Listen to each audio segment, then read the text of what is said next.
Teman-teman, bayangkan ada satu tempat rekreasi yang sangat mewah. Di tempat itu ada kolam renang. Pengunjung tempat tersebut orang-orang kaya, orang-orang kuat, orang-orang sehat, orang-orang yang hidupnya nyaman.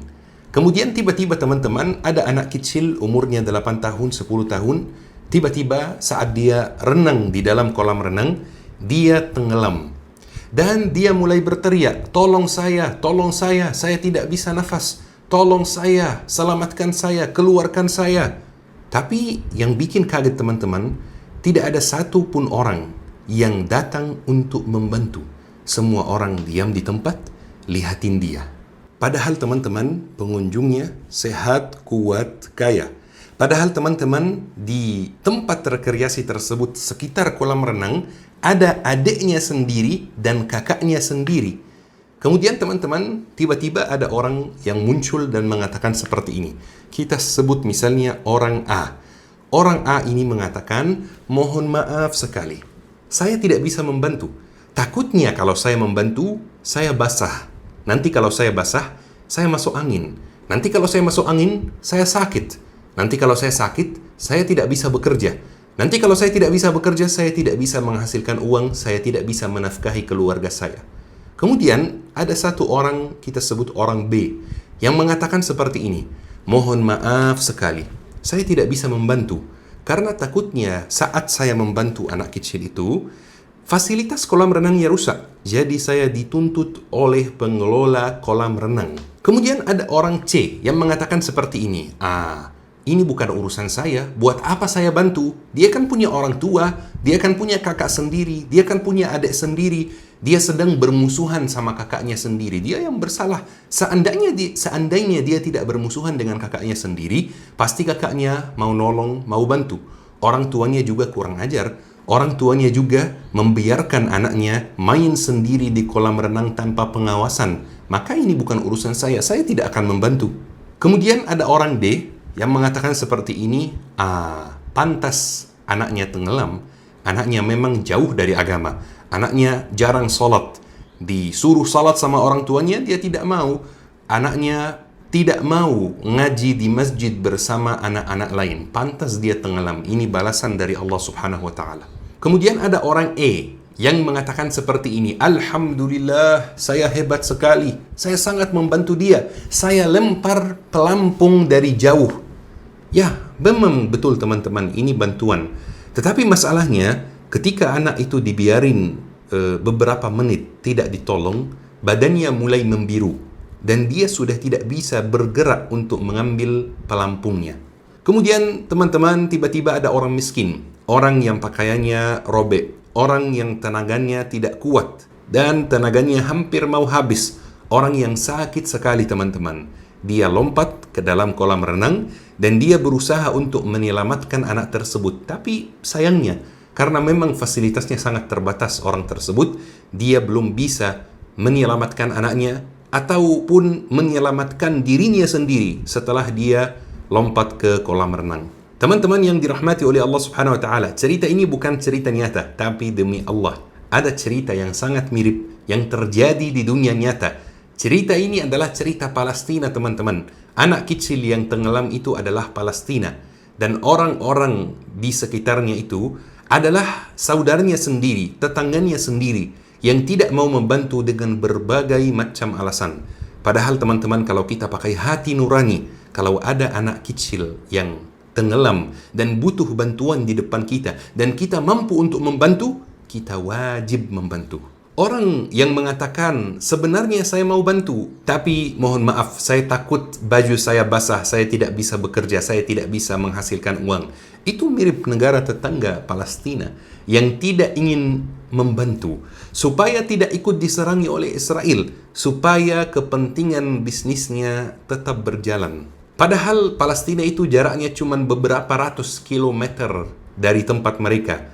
Tapi ya mereka tidak mau membantu karena ada kepentingan teman-teman dan alasan yang tidak masuk akal. Orang yang mengatakan sebenarnya saya mau bantu, tetapi saya takut jika saya bantu, Kolam renangnya rusak dan saya dituntut oleh pengelola kolam renang. Itu juga seperti tetangga-tetangga Palestina yang takut dari pengelola kolam renang, yang takut dari pengelola Timur Tengah, takut dari Amerika. Sementara orang yang mengatakan, ya memang anaknya nakal, memang anaknya jauh dari agama, memang anaknya tidak mau sholat, memang anaknya tidak mau ngaji, pantas tenggelam. Ini seperti kelompok-kelompok yang ada di sekitar kita yang mengklaim dirinya paling mengikuti sunnah Nabi Muhammad SAW. Kelompok-kelompok yang menjadikan tauhid sebagai alat untuk tidak menolong saudaranya. Kelompok-kelompok yang malah menyalahkan korban, menyalahkan Palestina karena tauhidnya bermasalah, karena akidahnya bermasalah, karena belum menegakkan tauhid dan slogan-slogan yang seperti itu. Orang-orang seperti ini, teman-teman, tidak punya harga diri sama sekali. Ini anaknya tenggelam, teman-teman. Ngapain bahas sholatnya? Ngapain bahas ngajinya? Ngapain bahas tauhidnya? Ngapain bahas akidahnya? Bahkan ngapain bahas agamanya? Kita dalam Islam, teman-teman, kalau ada orang yang butuh pertolongan di depan kita, kita wajib menolong. Terlepas dari agamanya apa. Kalau orang Kristen, kita wajib tolong. Orang Yahudi, kita wajib tolong. Orang agnostik, ateis, kita wajib tolong, teman-teman. Malah yang dibahas adalah agamanya, yang dibahas adalah tauhidnya, yang dibahas adalah akidahnya. Ya memang itu semuanya penting, teman-teman. Tapi apakah itu waktu yang tepat? Beberapa dari jamaah pernah bertanya kepada saya, Syekh, di mana tempat belajar bahasa Arab yang baik? Kami mau memahami Al-Quran, kami mau memahami isi hadis Rasulullah SAW. Selalu ana merekomendasikan Syabab Belajar Akademi. Kenapa? Karena dua. Yang pertama, kelasnya untuk pemula. Yang kedua, tersedia kelas malam setelah selesai kerja, tersedia kelas subuh sebelum berangkat kerja. Bahkan teman-teman, ana pernah melihat seorang ustaz yang bikin statement yang bikin saya kaget, teman-teman. Bikin saya kaget, sedih, kecewa, marah. Dia mengatakan seperti ini. Saya pernah ke Masjid Al-Aqsa. Kemudian saya lihat wanita-wanita Palestina di sana, jarang ada yang pakai jilbab. Bahkan banyak yang pakai rok kecil. Kesannya mereka jauh dari agama. Bagaimana bangsa seperti itu mau ditolong oleh Allah Subhanahu wa taala? Harusnya mereka lebih dekat kepada Allah agar mereka ditolong oleh Allah Subhanahu wa taala. Mereka tidak mungkin ditolong oleh Allah Subhanahu wa taala kalau mereka jauh dari agama seperti itu. Jujur teman-teman, ini logika yang lucu. Saya tidak kenal dengan ustaznya dan tidak mau kenal dengan ustaznya. Dan saya tidak akan sebutkan nama ustaznya karena tujuan ana bukan bikin beliau viral, bukan bikin beliau dihujat oleh netizen dan lain-lain. Karena dari dalam hati ana mendoakan beliau supaya beliau dapat hidayah.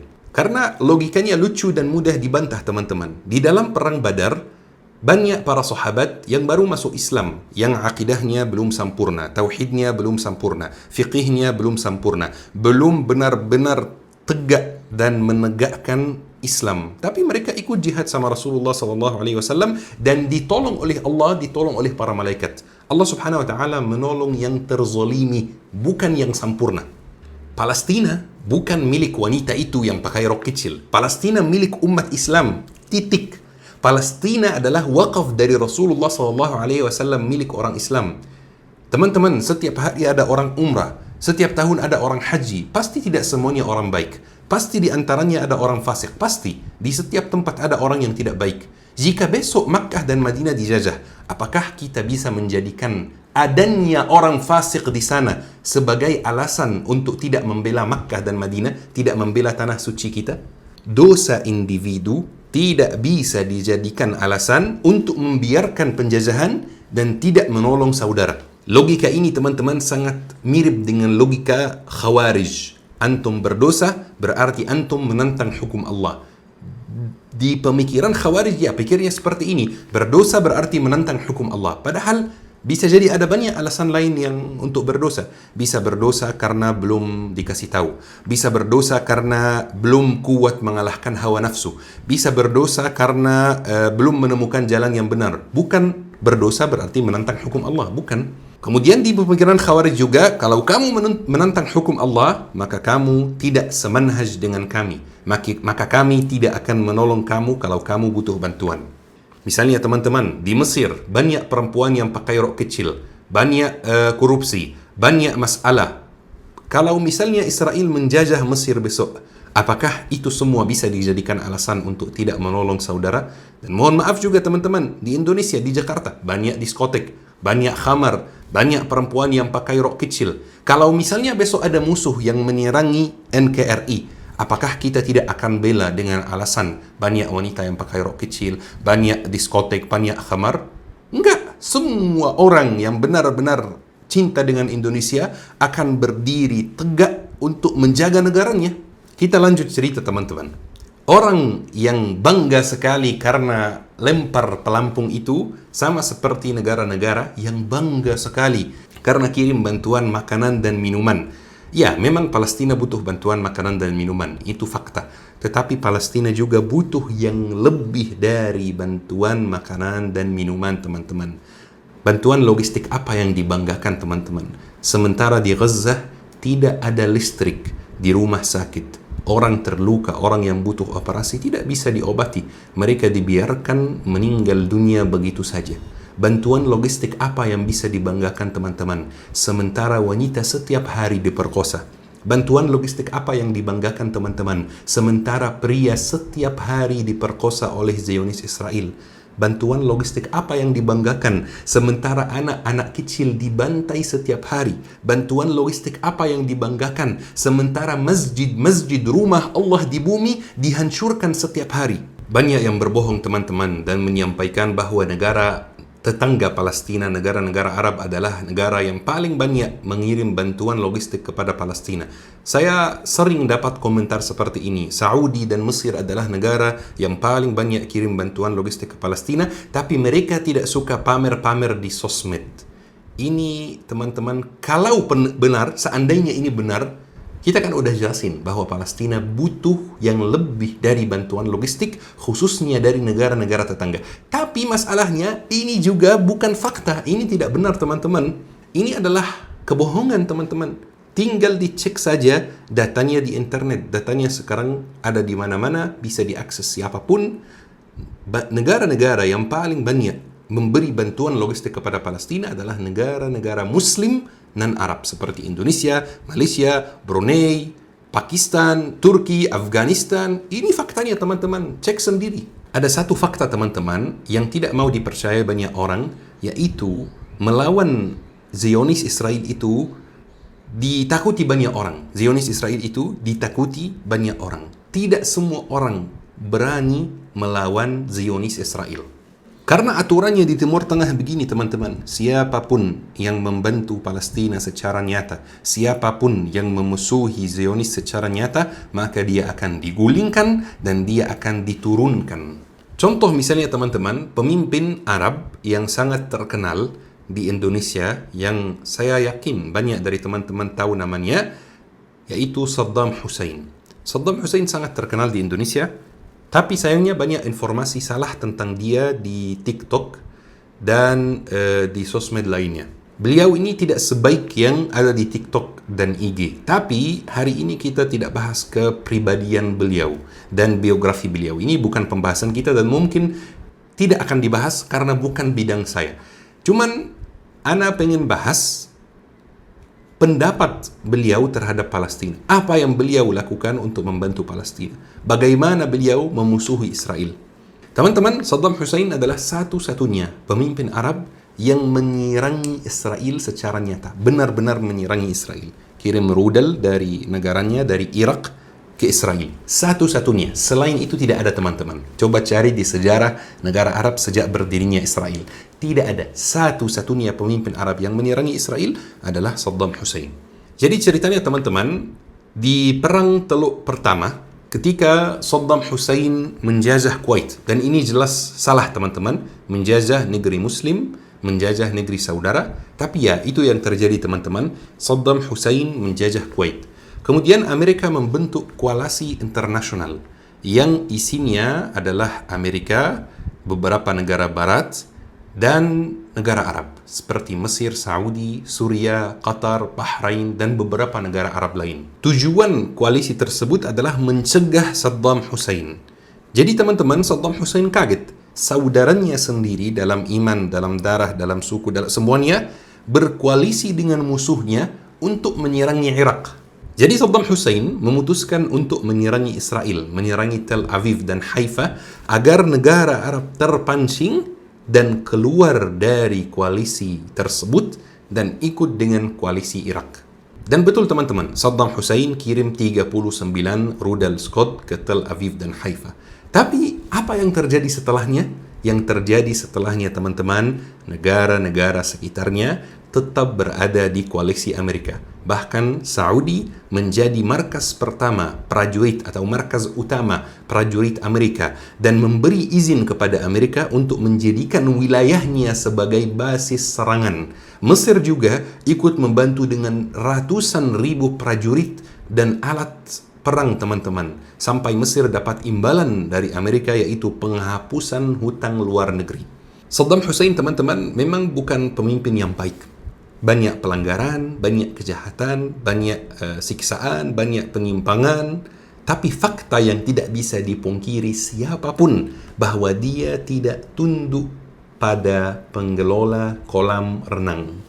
Sampai dia dituduh mempunyai senjata pemusnahan massal dan dia digulingkan, dihukum gantung dan dibunuh teman-teman. Kenapa semua itu terjadi? Supaya menjadi pelajaran bagi siapapun yang berani melawan Israel. Ini bukan kebetulan teman-teman. Ini pelajaran yang pengelola kolam renang ingin sampaikan kepada kita. Bahkan teman-teman, dulu ini terjadi di skala negara. Sekarang akhir-akhir ini terjadi di skala individu. Pengelola kolam renang sering mengklaim dirinya sebagai negara demokrasi yang menerima semua pendapat dan menerima semua orang dan lain-lain. Tapi faktanya teman-teman, banyak sekali orang yang dipecat dari pekerjaannya di Amerika gara-gara dia mendukung Palestina. Seperti misalnya Mahmud Khalil, itu mahasiswa pasca sarjana di Universitas Columbia di Amerika. Dia ditangkap AS dan diancam dideportasi padahal dia punya izin tinggal tetap. Ada juga satu contoh lagi, yaitu Romeisha Ozturk, orang Turki penerima beasiswa Fulbright, beasiswa yang sangat terkenal di Universitas Tufts, yang ditangkap karena juga ikut aksi pro-Palestina. Ada contoh lagi yaitu Yoon Se Chong, mahasiswa keturunan Korea Amerika yang ditangkap, dipecat dari universitasnya, dipecat dari kampusnya karena membela Gaza. Banyak misalnya perusahaan seperti perusahaan Google yang memecat 28 karyawan karena protes terhadap kontrak kerja yang Google tanda tangani bersama militer Israel, bersama tentara Israel. Ada juga Microsoft misalnya memecat 2 karyawan muslim karena buat aksi protes berdiri sambil pegang gambar korban di Gaza. Ada juga Universitas Harvard, universitas yang sangat terkenal, membubarkan satu-satunya organisasi mahasiswa pro-Palestina yang ada di dalam kampus. Dibubarkan semua teman-teman. Organisasi itu namanya Palestine Solidarity Committee. Ini adalah harga yang harus dibayar jika berani melawan Zionis. Bahkan jika hanya dengan suara. Teman-teman yang dirahmati oleh Allah Subhanahu wa taala, kita akan lebih kuat ketika kita menentukan siapa musuh kita, teman-teman. Sekarang satu-satunya pihak yang berani untuk melawan Israel secara nyata, secara terang-terangan di dalam lapangan adalah Hamas, teman-teman. Ini satu-satunya yang melawan Israel di dalam lapangan. Malah teman-teman, Hamas itu dituduh Syiah misalnya oleh beberapa kelompok yang tidak punya harga diri, oleh beberapa kelompok yang jauh dari Islam. Dituduh Syiah, dituduh akidahnya tidak benar, dituduh tauhidnya bermasalah, dituduh banyak tuduhan teman-teman. Padahal kalaupun itu benar, anggap saja itu benar ya, itu nggak benar semuanya ya. Hamas itu bukan Syiah, Hamas itu akidahnya lurus, Hamas itu normal sekali teman-teman. Tapi anggap saja itu benar. Apakah ini waktu yang tepat untuk membahas itu semua? Ini ada orang yang sedang dibantai, orang yang sedang dizolimi. Fokus dulu untuk menolong dia, baru bahas yang lain ketika waktu tenang, waktu damai. Teman-teman, kalau mau memahami ilmu agama, memahami Al-Quran, kuncinya adalah belajar bahasa Arab. InsyaAllah di Syabab Belajar Academy tersedia kelas bahasa Arab untuk pemula, untuk orang yang tidak tahu apa-apa tentang bahasa Arab. Ada kelas malam buat yang bekerja, ada kelas subuh sebelum berangkat kerja. Bismillah, daftarkan diri sekarang. Teman-teman, Salahuddin Al-Ayyubi sebelum membebaskan Baitul Maqdis, Salahuddin Al-Ayyubi memang memerangi Syiah ekstrim di Mesir. Syiah Fatimiyah, teman-teman. Syiah yang benar-benar menyimpang dari jalan. Bukan Syiah ke-12 yang ada sekarang di Iran, yang ada di Irak, yang ada bahkan di Indonesia. Bukan itu. Beda. Karena memang mereka itu ekstrim. Mereka itu hampir keluar dari Islam. Ketika Salahuddin Al-Ayyubi memerangi mereka dan menguasai Mesir lagi, baru Salahuddin Al-Ayyubi membebaskan Baitul Maqdis. Tapi faktanya teman-teman, ketika Salahuddin Al-Ayyubi membebaskan Baitul Maqdis, banyak sekali pasukan-pasukan Syiah moderat, Syiah 12 sama Syiah Zaidiyah yang ikut di tentara Salahuddin Al-Ayyubi dan diterima baik oleh Salahuddin Al-Ayyubi. Kenapa? Karena Salahuddin Al-Ayyubi tahu mana garis orang yang benar-benar menyimpang dari Islam dan orang yang agak punya gambaran yang salah, orang yang kepercayaannya bermasalah. Hal-hal ini bisa diluruskan di dalam waktu damai melalui debat antara para ulama, melalui banyak hal. Tapi ketika waktu perang, kita harus bersatu, teman-teman. Saat saudaramu disembelih, ini bukan waktu yang tepat untuk membahas tauhidnya, akidahnya, Allah di mana, membahas bid'ah, membahas persoalan fiqh minor. Sekarang waktunya bersatu. Walaupun teman-teman, ana sangat kecewa dengan kelompok itu, sangat kecewa dengan orang-orang yang menuduh Hamas dengan tuduhan yang tidak benar, sangat kecewa dengan orang yang jarang menyuarakan Palestina. Tapi wallahi dari dalam hati ana doakan mereka supaya mereka dapat hidayah, karena mereka masih saudaraku yang muslim. Teman-teman yang dirahmati oleh Allah Subhanahu wa taala, semoga Allah Subhanahu wa taala menyatukan umat ini di bawah satu rayah, yaitu memerdekakan Palestina insyaallah, di bawah satu tujuan, yaitu membebaskan Baitul Maqdis. Teman-teman yang dirahmati oleh Allah Subhanahu wa taala, ayo kita akhiri kajian hari ini dengan doa kafaratul majlis. Subhanakallahumma wa bihamdik, asyhadu an la ilaha illa anta, astaghfiruka wa atubu ilaik. Syukran. تعلمت عنك الكثير فأرجو استقام الخطى والمسير.